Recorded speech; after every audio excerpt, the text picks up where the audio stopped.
Hey everyone, Cody from Mac Telecom Networks. In this video, we're going to check out the brand new Unifi AI360 camera. This is a 360-degree fisheye camera that also has PTZ functionality. I'd like to thank Ubiquiti for sending me one of these for a review, but before they sent me one, I had already purchased one from the Canadian website.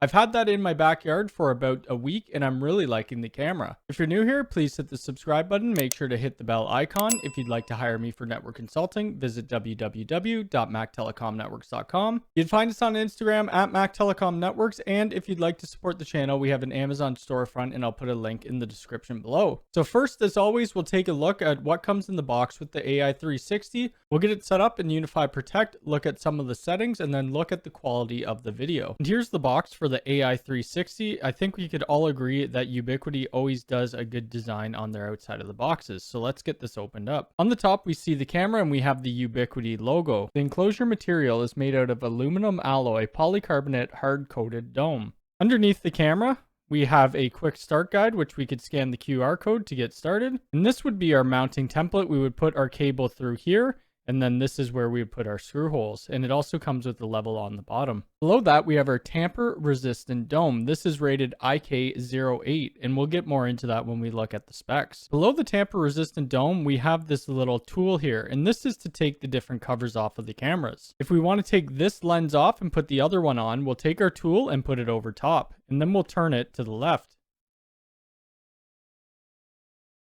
Now that lens is off, we're going to go ahead and put this other lens on. We'll peel off the bottom.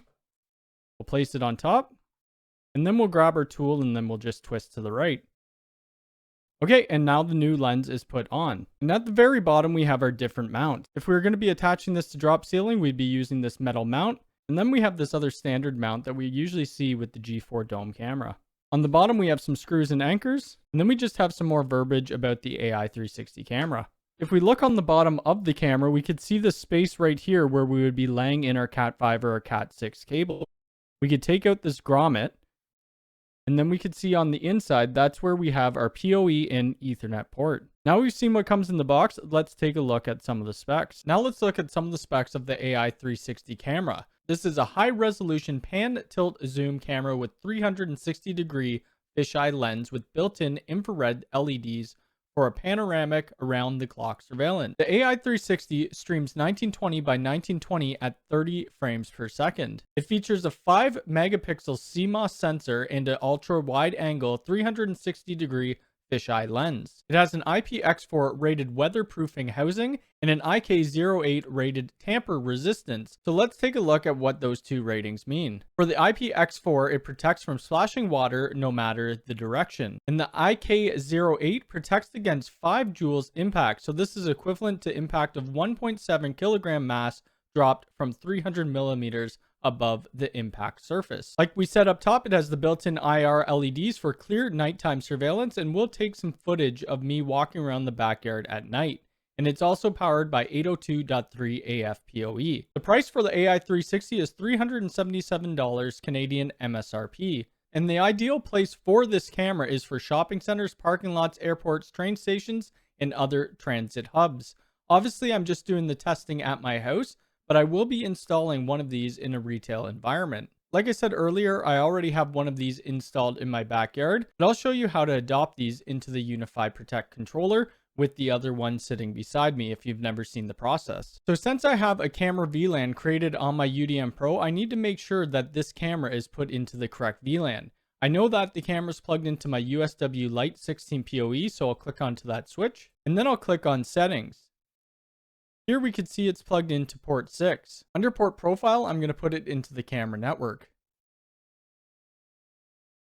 We'll scroll down and then we'll apply the changes. To make this camera take the IP quicker, I'm going to go back to the port and then we're going to power cycle the port. Now the camera's done power cycling and we can see under the Unifi devices, under Protect, that we have the UVC AI360. My other one is just called Cody. That's the one in my backyard right now.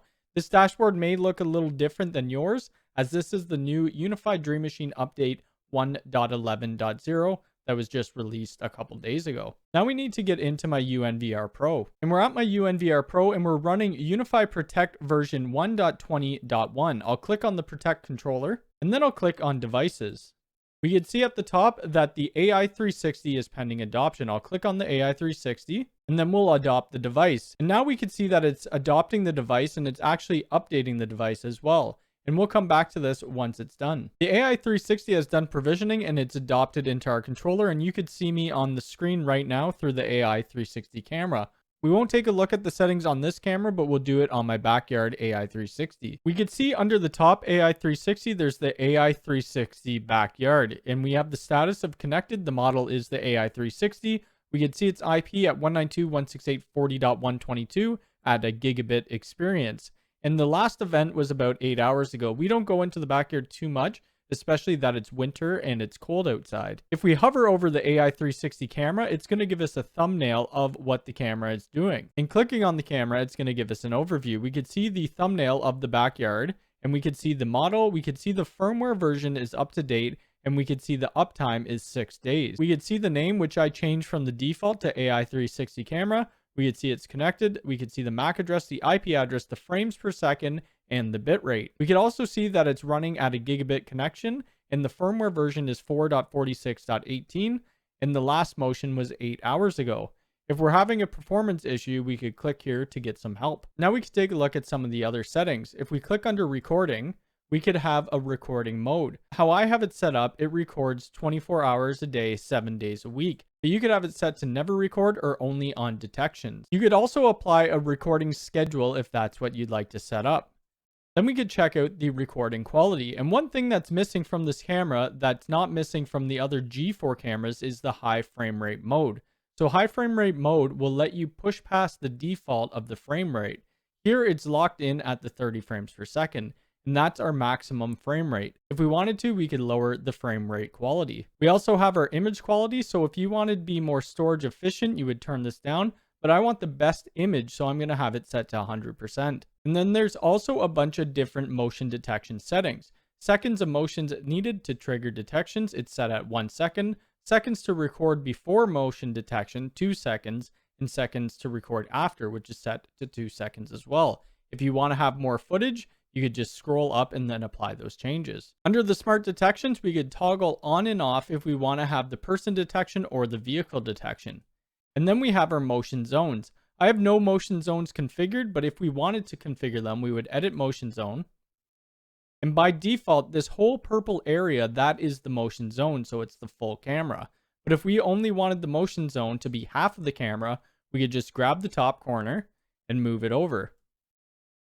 And then save the changes. And the only time motion would be triggered is if somebody stepped on the right side of this camera. The same applies for the smart detection zones. It's going to by default have the full camera view as the detection zone. And we can see down here, we have the person and vehicle detection. Obviously in my backyard, there shouldn't be any vehicles going by, so we could delete that if we'd like. If we only want to know person detection in a certain area, it's the same thing. We could just pull down and then set the smart detection zone to where we want. I'm going to leave mine at the default. Also, depending on your province or your state, you may have to have a privacy zone. Some states don't let you record your neighbor's property. So in that case, we would add a privacy zone. And if, say, we didn't want to capture this little hut, we could put the privacy zone over the hut.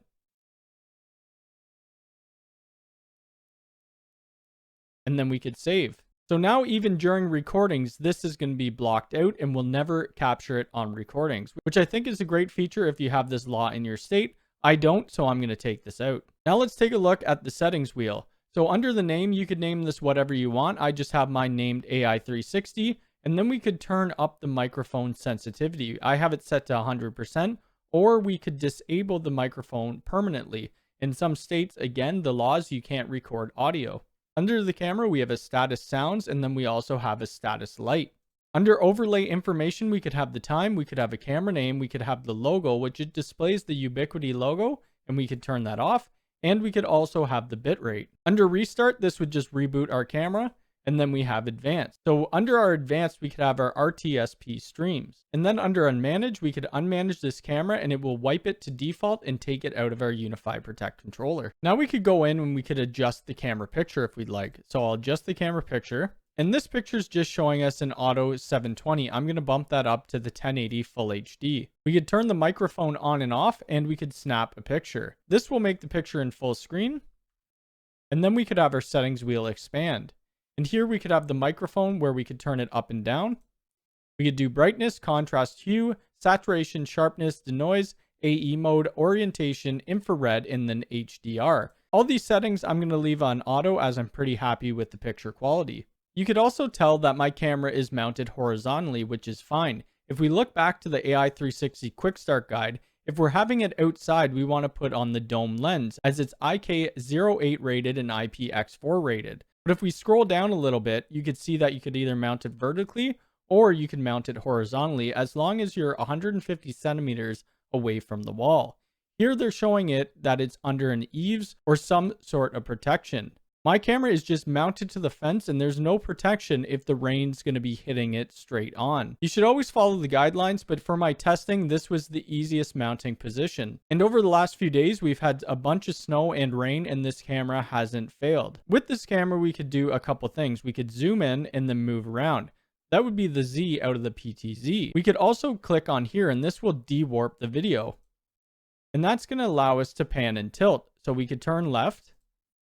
We could turn right, and we could go up and down. And also when it's de-warped, we could also zoom in, and then we could turn left or right. For me, I like the warped view better as it shows a full view of my whole backyard.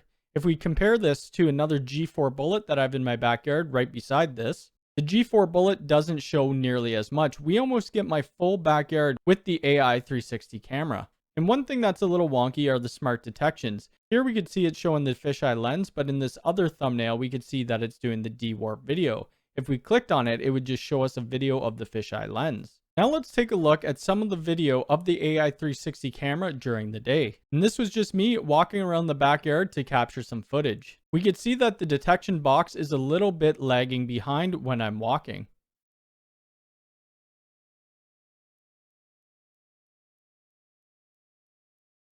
One other cool thing you could do with this, even though it's already recorded, you could de-warp the video.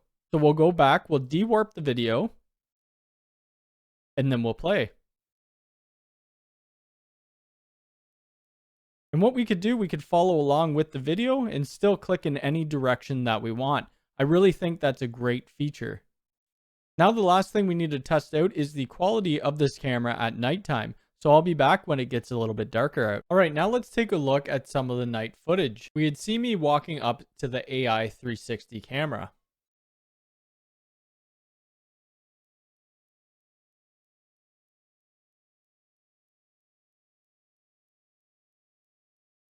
And the night vision isn't too bad. You could somewhat recognize the person, but I noticed if we go into the de-warp video, it looks pixelated. Around my body, you could just see all this pixelation.